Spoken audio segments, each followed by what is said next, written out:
If you need medical care in a hospital for something other than COVID, you may have already discovered it could be hard to find depending on where you live. Even as the Omicron surge is declining, it's still undermining care for other health problems. CBN News medical reporter Lori Johnson has the story.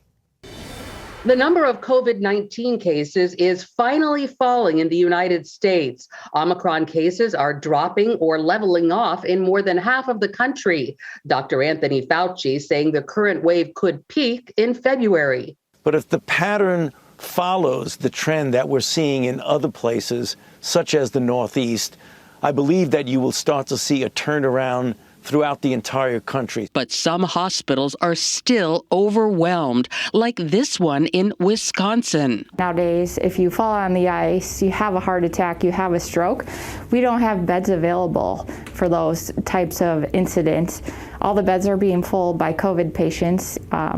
Patients are waiting in the emergency room for days. In Alabama, cases have doubled in the past week.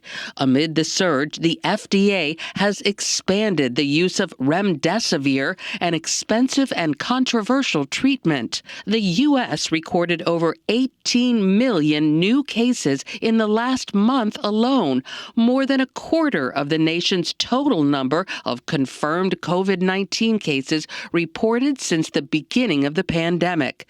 And health officials are still saying your best defense is to be vaccinated. Unvaccinated are nearly 14 times more likely to be infected and 53 times more likely to die. That is huge numbers. But on Friday, a federal judge in Texas issued a nationwide injunction barring the government from enforcing President Biden's vaccine mandate for federal workers. The Justice Department plans to appeal the decision. And overseas, more protests across Europe over vaccine mandates. But France and other governments are showing no signs of backing down.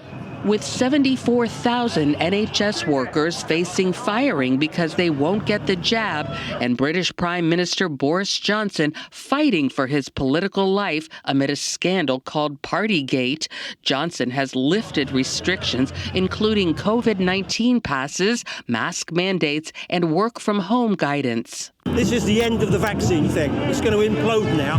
Because medical staff, nurses, porters, they won't have it. How do you justify it to the rest of the population? Ireland is also dropping its COVID restrictions, saying boosters helped it weather the Omicron storm. Here at home, the demand for testing is on the rise, but delivery of at-home rapid tests has been delayed by ongoing supply chain issues caused by a combination of workers calling out sick with Omicron and bottlenecked warehouses.